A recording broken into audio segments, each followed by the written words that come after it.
Hello everybody and welcome back to another episode of Microsoft Flight Simulator, and today we are back in the A320 heading from Seattle into South Dakota. We're going to get the aircraft ready to roll here. We've already got our flight plan created. We just need to get the MCDU configured, which we're going to be using the SimBrief integration. Now, if you are interested in learning how to fly the A320 and are looking for a very detailed guide, stay tuned for the next announcement. Anyone else, go ahead and skip on further. If you are interested in learning how to fly the A320, consider checking out my Overkill's A320 guide. This guide is available on either my Patreon site or via PayPal donation. PayPal donation, $10 or more. Just be sure to specify which guide you're looking for, as I have more than one. Patreon site, tier 2 or above, again, $10 a month, but that gives you access to all the guides that I currently have available, and then all that are coming in the future. My A320 guide walks you through how to install the A320X mod by flybywire. For those who don't know, the A320X mod takes the default A320 Microsoft Flight Simulator and brings its functionality and features up to what I would consider study level simulation, and it's all completely free.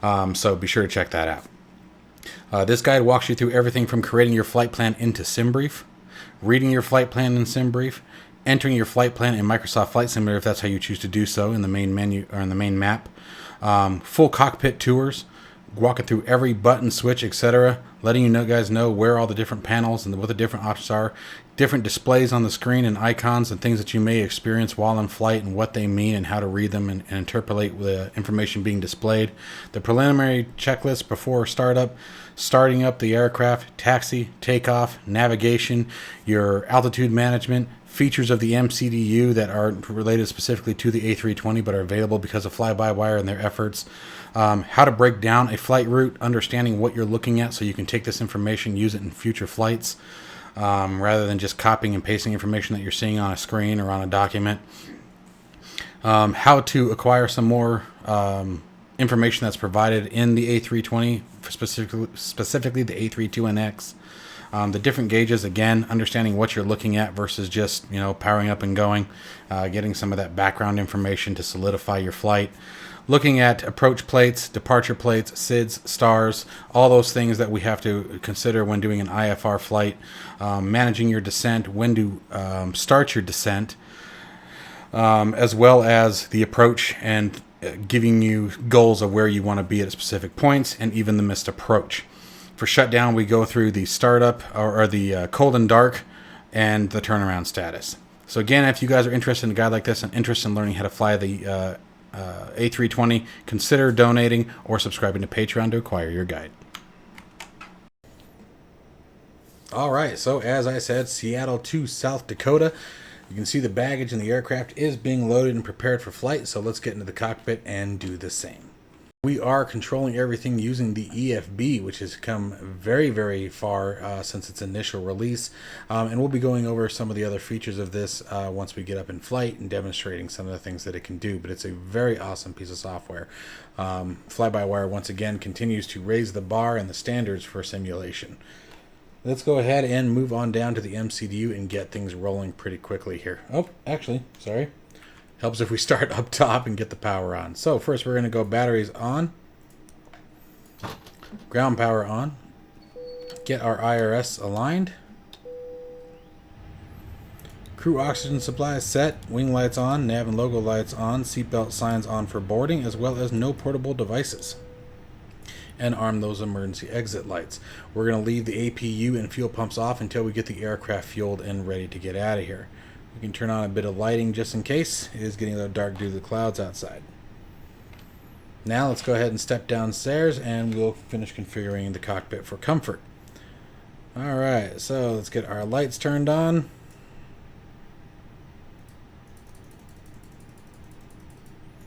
There we go. Get the upper ECAM, lower ECAM, and co-pilot side. Although I'm never over there, but what the heck. Just to be thorough, and we'll increase the brightness on the MCDU. Alright, so we got our lights on, we got electrical power on. Now let's go ahead and configure the MCDU.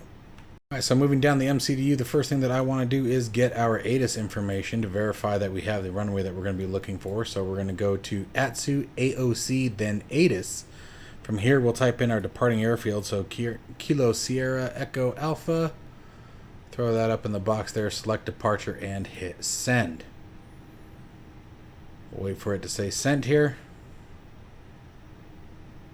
Cool. Now we'll move on to the initialization page. Oh, I hate when it does that. And go initialization request. This will upload the data from SimBrief,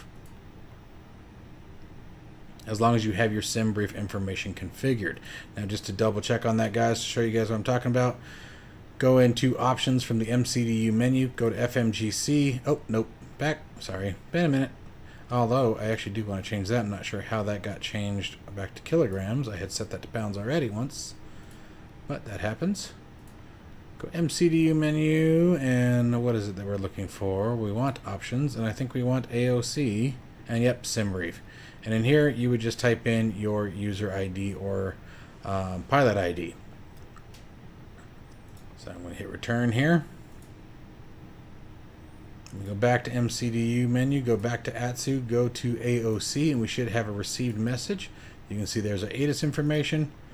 Once we get that, we can see our altimeter is looking at 3003. We can scroll up and see what the active runway is. Our departing runway is 34 right that we were hoping for, so it looks like it's going to be a good day. Now we can hit print just to make sure we have what we're looking for. Go to the back panel. As soon as it starts printing, you just give it a click. Once you do that, it will bring it up front, so that way you have easy reference for it. All right, now with that in mind, everything else should be loaded, so let's get our weights and balances set. And so we're going to go back to the MCDU menu, ATSU again, AOC, performance, weights, and balances. And from here, I'm just going to give each one of these a tap. So refuel, give it a load, and go to our payload and give it a load. You can see the aircraft sort of jolts around, shakes there a little bit. That takes care of that portion. Go back to our initialization page, verify everything is set. It is indeed. From here, go to the flight plan. Now, our route will be entered, but SIDS and stars, remember, are always the ending decision up to ATC. So those will still have to enter in manually. So we're going to select our departure. Go to departure. We're going to be using runway 34 right as our departure today. We're looking for the C7 departure. It'll say 0 transition or no transition. We'll just hit insert, and you can see this is actually the transition according to our flight route. All right. Now we just need to select our destination. We're going to be flying direct. We won't be using a star today, but we're looking for the RNAV 13. And no stars, no transitions available. Just hit insert, and we are ready to go. So from here, go back to the initialization page, switch over to page 2, calculate our 0 fuel weight. There it is, and this is going to be in kilograms. We can pick our head up real quick. Where I like to get my fuel from is right here. So we're looking at 6.3 tons. I'm going to grab 6.3, throw that in the box there. The rest of it will calculate. Easy peasy. Go over to our performance page. We're going to be using flaps 1 for takeoff. We'll pretty much always be using flaps 1 unless you're super heavy or on a very, very short and very wet runway. Transition altitude in the United States always going to be 18,000 feet. We're not going to worry about flex attempt. We're just going to use max power for takeoff today. Type in our V1 speed, V2, or excuse me, VR, and V2. For those of you who don't remember, V1 is the speed at which the aircraft must take off. Once we reach this speed, we can no longer safely stop the aircraft before the end of the runway. VR is our rotation speed, at which we'll start bringing the nose back and getting the wheels off the ground. And at the V2 speed, even if we were to lose an engine, the aircraft would continue to climb and accelerate. So, all good stuff there. Now we're going to take this V2 speed and go into the UFC up here. Give that a quick tap for a second. This guy down, and we're going to go 138 plus 10. The purpose of the plus 10 is nothing more than to give us better climb performance. It is very common, and in some of the heavier aircraft such as your supers, they may even do plus 15 or plus 20. So we're just going to type 148 into the box, and the reason why we put it in the box is in case for any reason we have to manually take control of the aircraft speed. We can throw 3003 in the altimeter here, turn on our flight constraints and flight directors. Alright, and given that we're at sea level, we're going to set our initial altitude to 4,000 feet. And let's see what we've got here. I think we're just about set and ready to get rolling. So let's back up here. Now that our fuel is set, we're going to come up top, bring our fuel pumps on, and start the APU. Now with the APU starting, that's a good indicator that we are also getting ready to get out of here. So I'm going to go ahead and also turn on the beacon lights as we're getting ready for pushback, as that is our next step. Now from here, we'll also simulate that we've contacted clearance and gotten our transponder code. So we're going to throw in a transponder code of 4545 today. Throw that bad boy into auto. Lock the cabin door. Verify all speed brakes are forward and disarmed. Flaps are in the forward position. TCAS remains off. Predictive wind shear remains off. And weather radar remains off. So we don't melt anyone's brain when they step in front of the nose. Alright, so from here we would contact ground and request our pushback. So we're going to assume that we got a pushback approved. So let's get that going.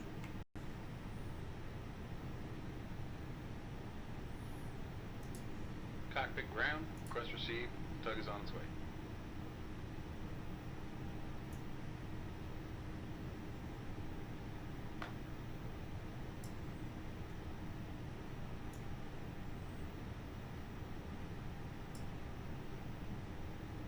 Alright, check complete. All doors, hatches are closed and sealed.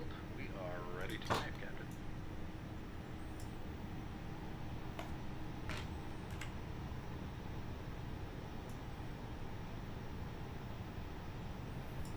Set our engine starter over to ignition, or engine master mode, excuse me.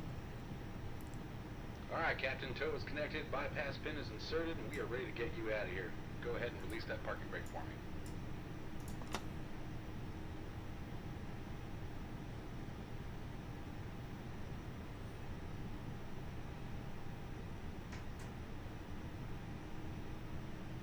There we go. All right.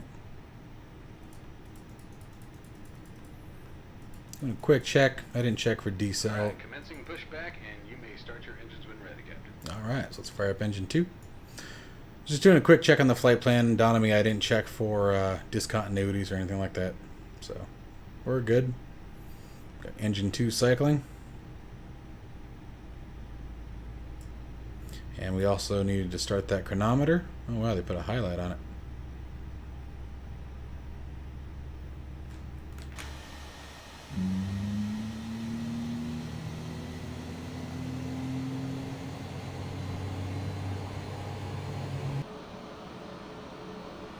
Alright, well hopefully he gets out of here soon, so we're going to stop that chronometer.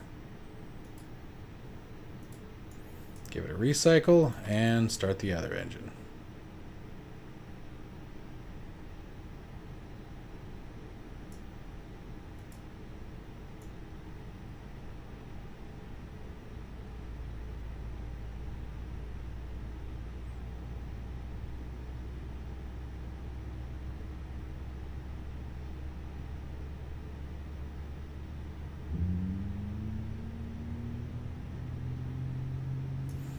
Also set our auto brakes to maximum in the event of a rejected takeoff.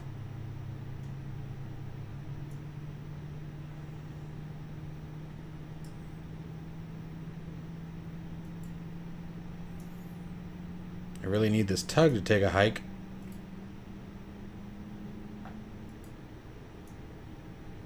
There he goes. Cool. Alright, so we got that problem resolved. Alright, that's the generators coming on there.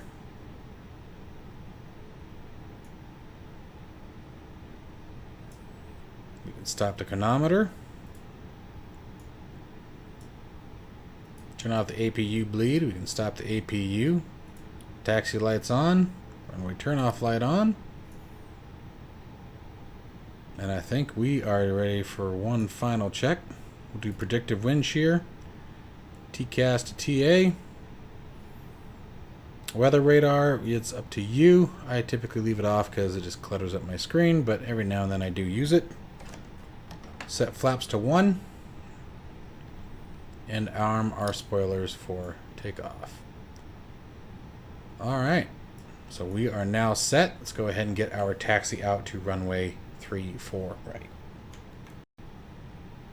Alright, so now we're ready for taxi. Just going to release that parking brake. Add a bit of power.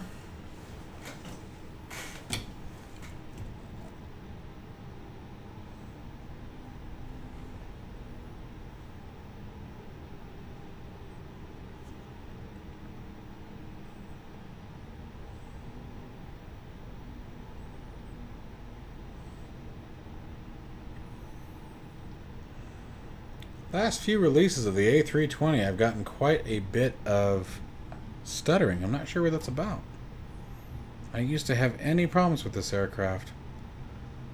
But then again, there's so much more to it than any other plane in the simulator right now. Well, I mean, with the exception of the CRJ and the CJ4, but even then, I don't think they have, near the complex systems that the A320 has here. So I don't know how much on the back end that's going to impact, performance like this.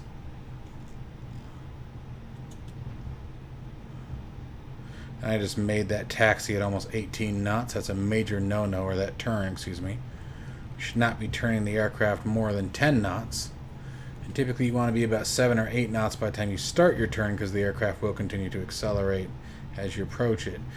Without any visual obstructions or any damage or danger ahead, you can typically taxi between 25 and 30 knots, but try to keep it contained. Even at engine idle, you will have to keep your foot on the brake every now and then to control your taxi speed.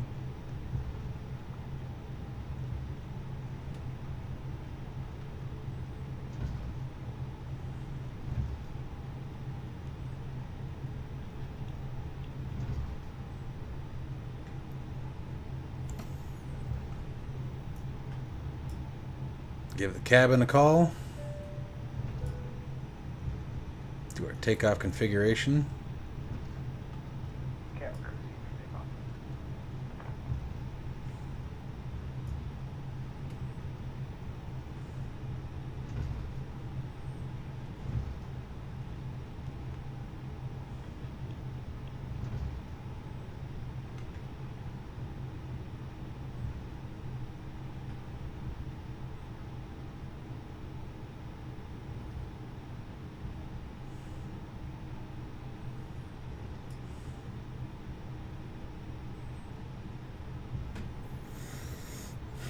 This last sim update, man, it really brought a lot of havoc to the sim, I feel like, unfortunately. Got some great things that came down the line as well, but this, unfortunately, this one I feel like is one of the rougher ones as far as performance goes. The typical tips and tricks helped, but definitely didn't resolve a lot of issues. Alright, as we're approaching the runway, we'll flip our strobe light on. Oops. Set the nose wheel light to take off. Landing lights on. And let's take the runway.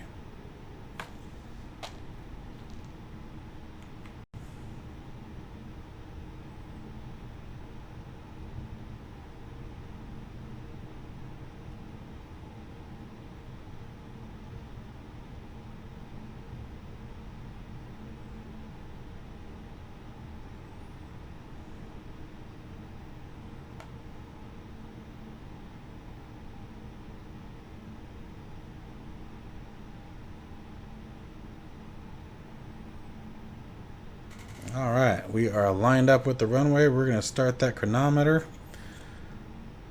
Just about 50% on the engines. Verify that they're stable. Feet off the brake. And let's accelerate.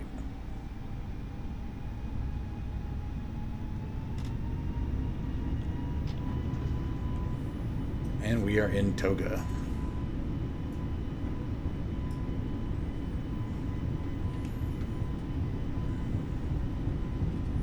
Go a little bit nose forward on the flight controls until you reach about 80 knots.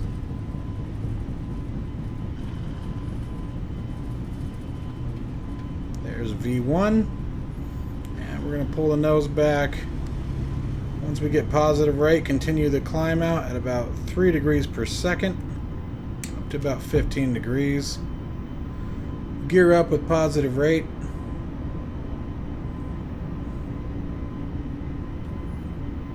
Flaps up.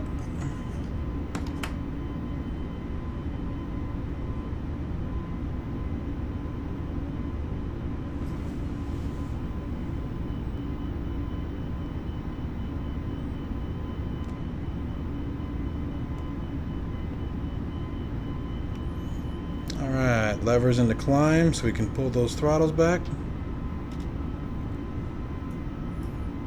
turn on that autopilot.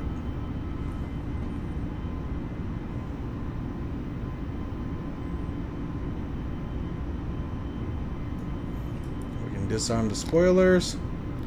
Engine master mode back to norm.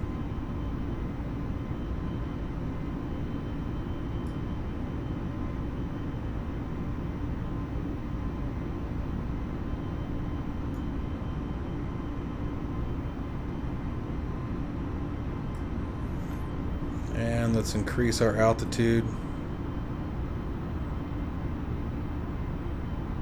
Take her up to 10,000. Open climb.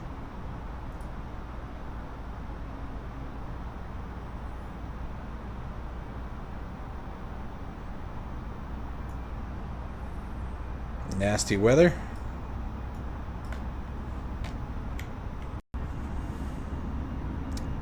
From here we'll be managing our climb up to cruise as we pull through our waypoints here.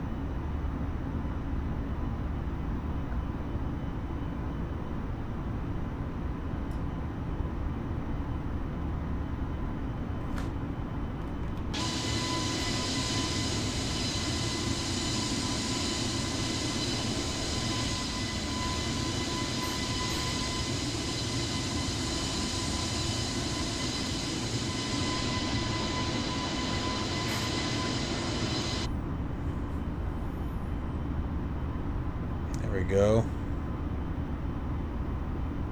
Very bouncy ride out of here, that's for sure. Very bouncy ride. Simulating, we got clearance up to 24,000 feet.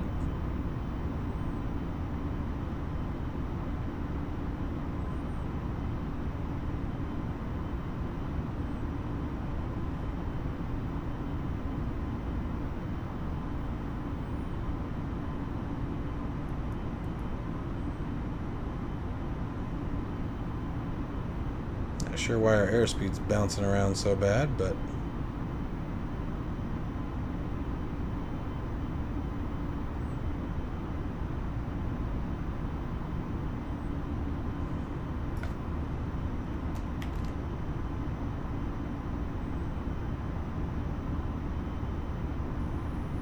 above 10,000 feet, we can turn our lights off.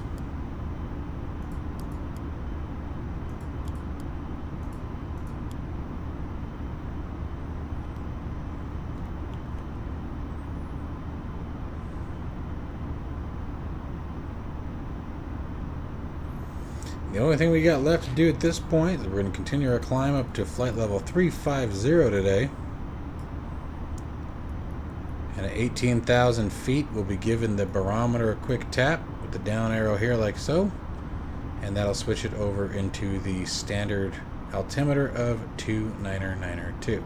So again, at 18,000 feet, make sure your altimeter is 29902.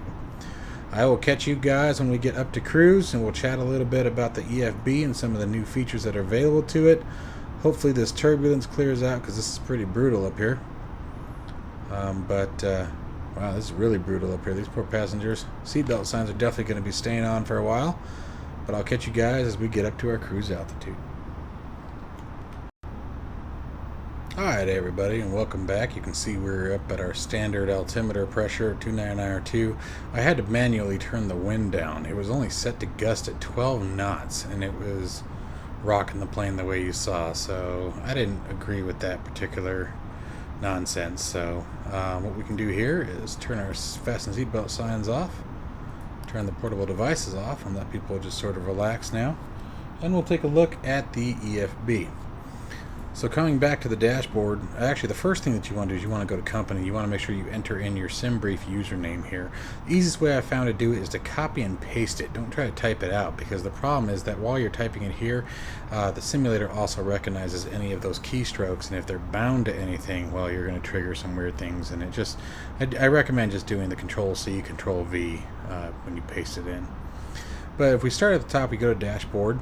You can hit load from SimBrief here. Once you load from SimBrief, and this is after you've created your flight plan and you've hit the button that says generate OFP.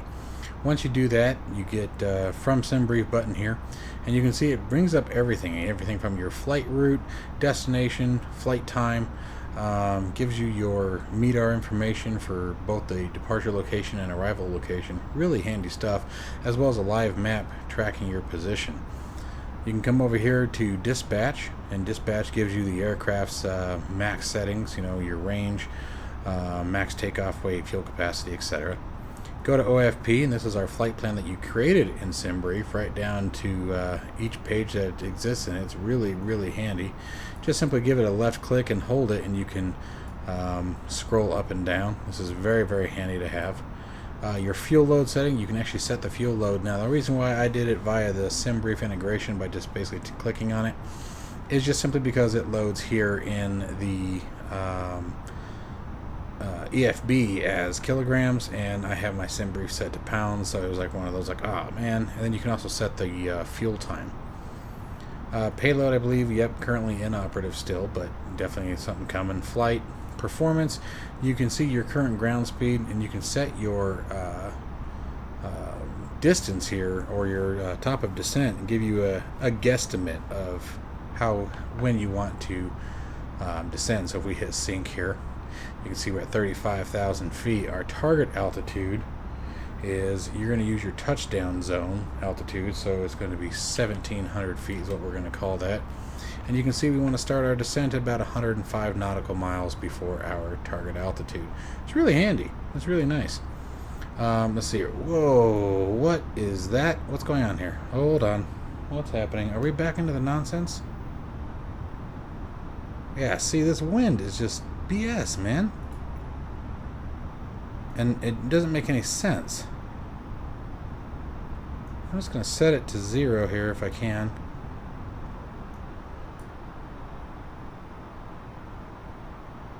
Yep. Too weird, man. I don't know when that became an issue. It could be a bug with the A320. I am on the development version. As of course, you're always going to have bugs and things that don't quite work right. Not a big deal. We'll just turn the wind off for today. Work our way around it. Let's see here. Was there anything else down here? Company we already talked about. Then the ground options.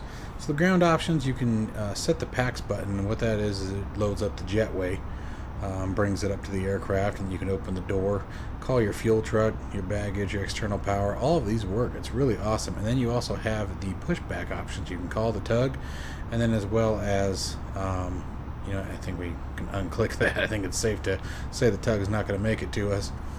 But you can sit here and just navigate the aircraft straight from the cockpit. Makes it a little weird because it's obviously hard to see behind you, but you know, get you general position, which is always cool. Still, it's an immersion increase. So just thought I'd walk you guys through some of the different options that are available with this this configuration. Here, I believe we can hit zoom. I don't know if the pan works. Oh, the pan does work. All right. So it does center on the aircraft, but we can sort of take a peek around. As long as you hold that left click down, you should be fine. But as soon as you let go, I believe it recenters back on the plane here. Oh, now I broke it. Oh, there it goes. Okay. But anyway, and then up here in the settings, these that are faded out are non-functional at the moment, so we're not going to worry about them. But you can set the brightness of the EFB. You can set some of your volume settings, which is always nice. Like if we want to turn the wind sound down a little bit, we can do that. Engine interior volume, and then just a bunch of different settings here that they're really pulling it a long way here, man. I'm really impressed with the work they've done here. So anyway, that was a quick rundown of the EFB, electronic flight bag. So from here, we'll just be hanging tight for quite a bit here. If we go to, we can increase our distance obviously now. 80 miles, 160 miles, 320 miles. Yeah, so we got a long way to go before we are ready to worry about our descent. So as we get closer to the descent, I will get back with you guys. Alright, so we are approaching our top of descent here, so we're going to start getting ourselves configured for such. First thing I'm going to do is take our altitude. Oh, Oops, if I'm actually selected on it. There we go. And it's immediately starting to drop, which is weird. I didn't expect it to do that. And take it down to the 1,700 feet that we're looking for. I'm not sure why she's descending already. She shouldn't be. But again, I use a development version, so these are things that we're gonna run into. So I think we'll just start out with a nice 2,000, keep it nice and even. And I am gonna put it into a managed descent with an up click. And we should start slowing down.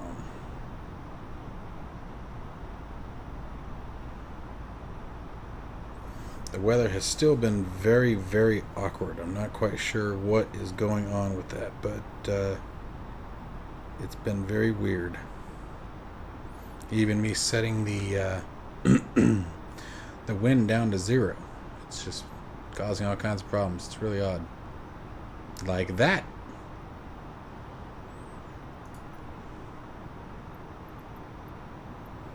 Just strange behavior. I don't know. Again, I don't know if this is the... And look at that, it's only set to 2 knots. If we take that out, she settles down.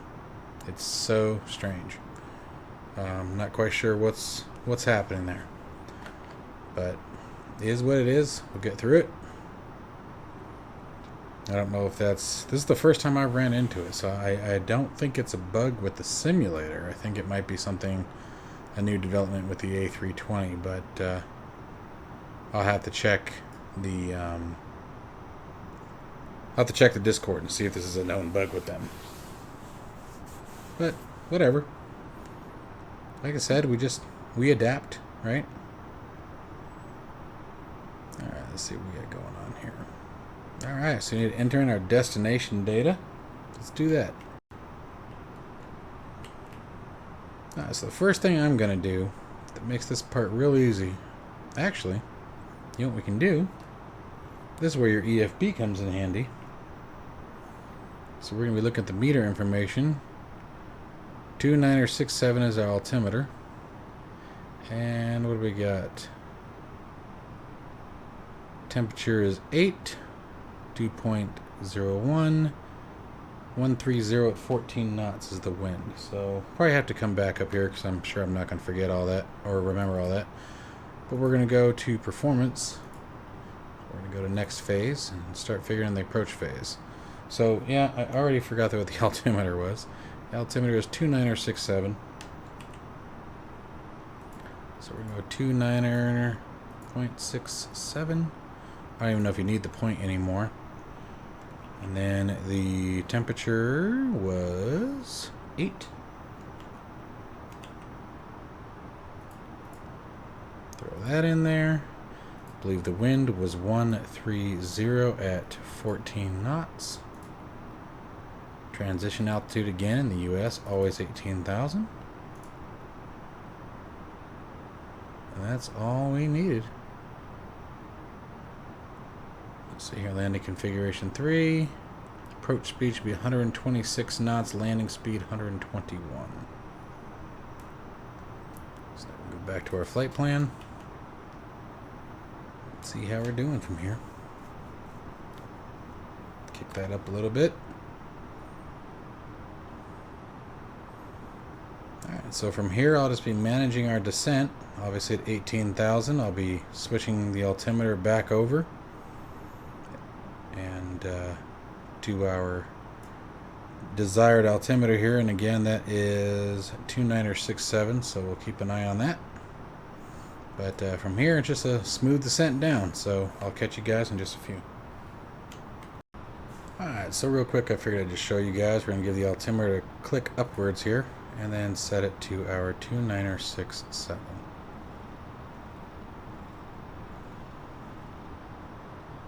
Alright, and from here, I'll just be continuing the descent. At 10,000, we'll get our lights on, but from here, we're holding tight for a minute. Alright, so if you guys notice here, we're at 12,000 feet, And we're still in excess of 40 miles until we reach our destination. Man, we don't have our next turn leg until 59 miles. So I'm actually going to reset our altitude here. We're just going to kick that up. We can set it at 11,000, that's fine. Looks like we're under altitude constraint there. We'll just set it to a nice 11,000 and let her settle in. Because we are, like I said, we're a ways out yet. We need to be at 3,000 feet by Facet, I believe, was our waypoint. Let's come down and take a look. So what do we got here? There's Vivid, D-Cell. Yeah, so by here we need to be at 3,000 feet. And we still got quite a bit of distance to go. It's like 117 nautical miles yet. So, that was my fault. So what I did is I used the scale. And I shouldn't have. I should have looked down here. I got in the habit of just using the PFD when that wasn't functional. And so if we look at this, what I did is when our airport here was right about where we wanted it to be, 105, is when I called it, but I didn't take into consideration this distance here to actually get to the approach. So that was my fault. So we descended way early, but that's okay. We'll hold tight here, and then at Vivid we'll start our descent down to the 3,000 feet mark, where we should make it by Facet. All right. Alright, so we're making our final turn here into the approach. So at this point now, oops. I hate it when it does that. There we go. Alright, is where we will start our descent down to 3,000. Went too far.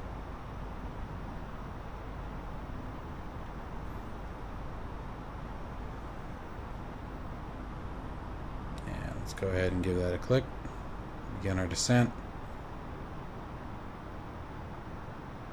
Now we also want to slow the aircraft down. So I'm just going to hit the down arrow on that. Get her down to about 180 knots, what I like, but you need to be below 250, I believe. We're approaching 10,000 feet, so we'll get our lights back on. Taxi light for landing. Landing lights on. And we should have warned the people in our aircraft a long time ago that we were descending, but oh well. Get the cabin crew a chime. Let her ride on in. From here, we'll get our distance back in here. Let's set this down to 20 miles.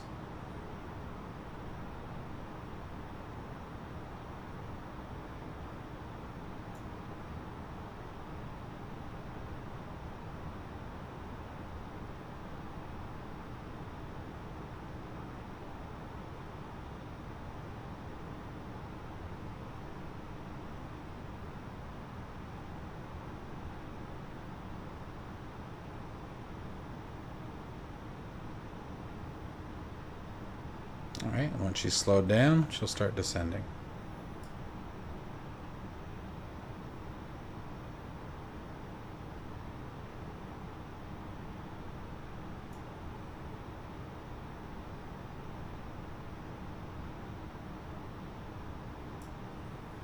Let's try an open descent. Need her to descend a bit faster than that.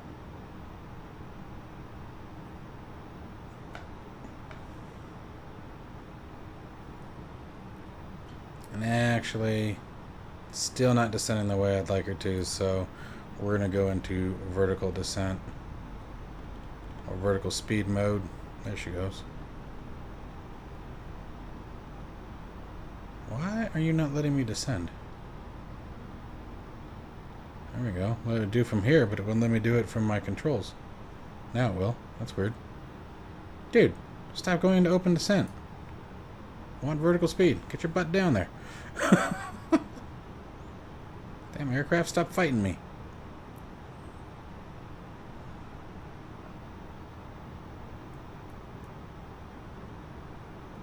These things really get dim when you get that sun behind you.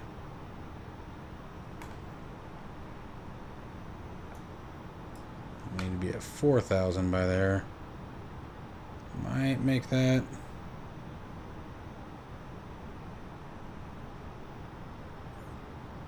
I hate it when it does this.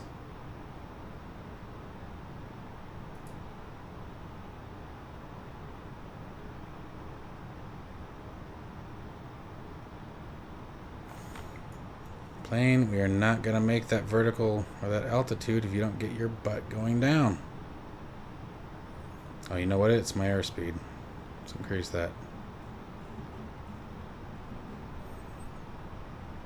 So the aircraft's first choice is going to be to slow down. And when it can't do that, it's going to correct its speed first. So let's give it the target. If we get it above where it is, we should be able to get the aircraft to descend the way we want.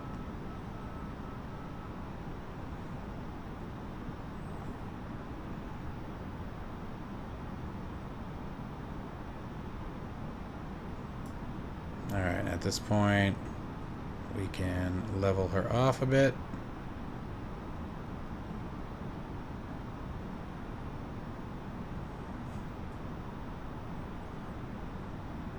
I accidentally increased the speed a little bit. That's why the camera was moving so fast. I use an app called Mobile Companion. It's really handy, especially for controlling autopilot, sim rate things. And I use it primarily to control the sim rate, get through the cruise a bit faster. When I moved my hand over my phone, I tapped the speed rate button, the sim rate button. So anyways, I was saying, so if you ever find the aircraft's not descending the way you want, you need to make sure your target speed is hit, because the aircraft's going to work on its speed first. Okay, and if you put it into a descent that overrides the speed that you forced it to, then you're going to start to have a problem. Okay. So now we can start bringing this. Oh, goodness. All right. Now we can start bringing this back.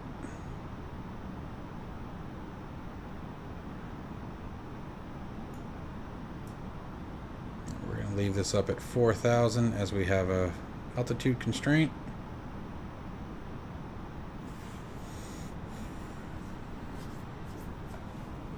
And I'll catch you guys when we turn on to the approach. Alright, so we're back. Getting ready to turn on the final here.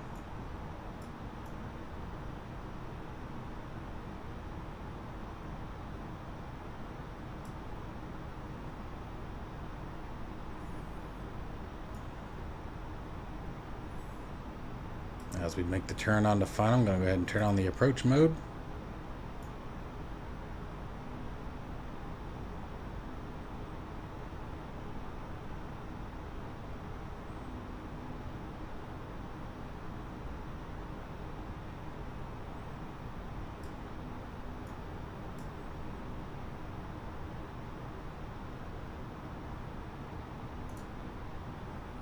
Start descending down to 3,500 feet.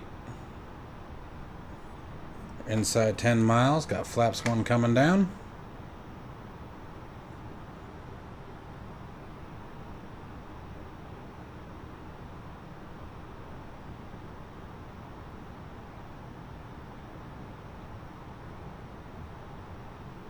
Flaps 2 coming down. Little overspeed. Compensate with some of that air brake.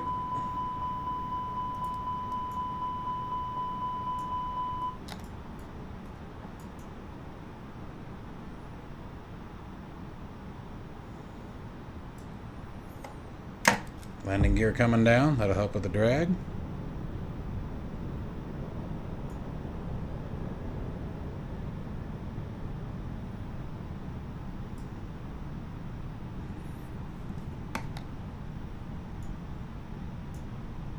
Rearm those. We're going to use medium auto brake today.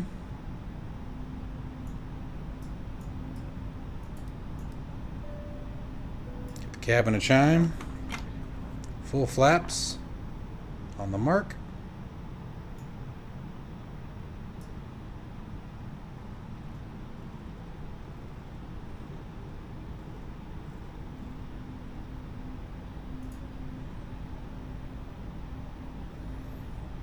Set our target altitude and resume our descent.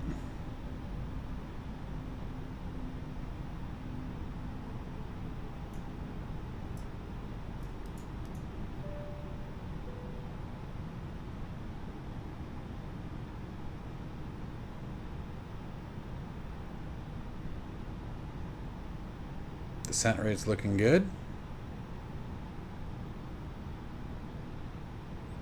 Doing our final checks here.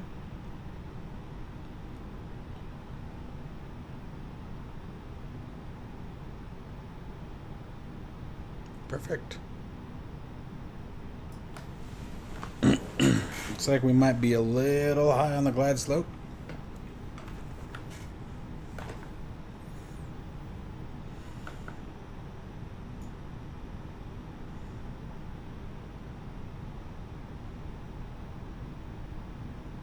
Maybe not. I think we're making it all right.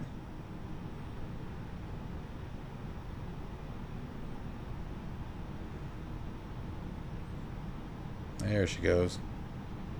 So with an RNAV approach, it's using GPS. So basically it's using, alright, so I know at this waypoint I'm supposed to be at this altitude. And if for any reason it's not, it adjusts. We're going to go ahead and take control of the aircraft here.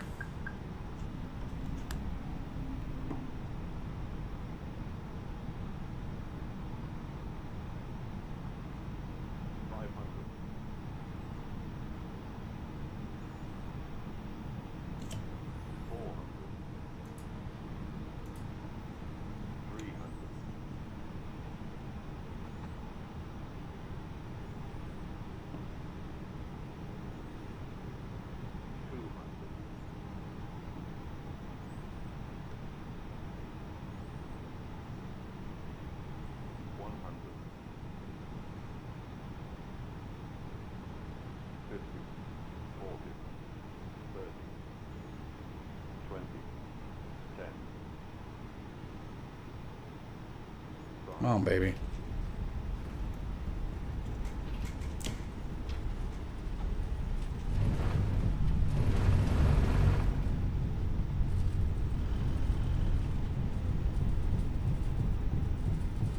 Tiny little airport here.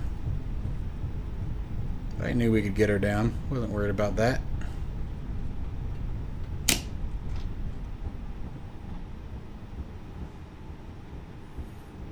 Alright, touchdown.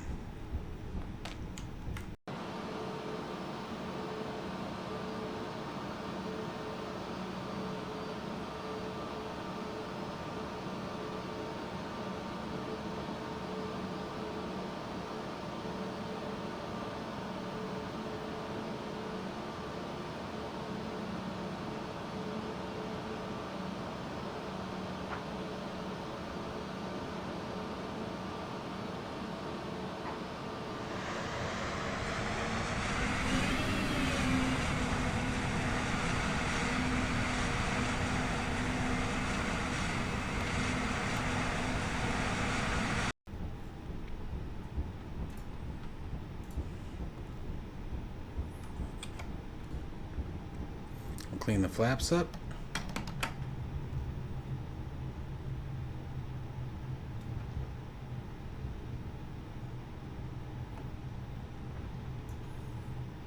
As we exit the runway, landing lights off, strobe light off, auto brakes disarmed.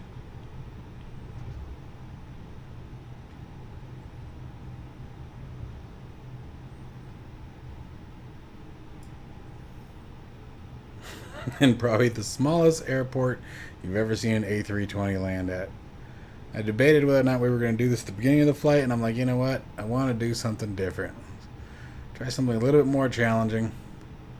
But honestly, that was cake. I had a little bit of a bounce there. Underestimated, or I should say overestimated how much altitude I had left, but that's all right. This was a fun little flight. I hope you guys enjoyed this one, and as always, be sure to hit that like and subscribe. Any questions or comments, leave down below, and I will see you guys in the next one. Take care, guys.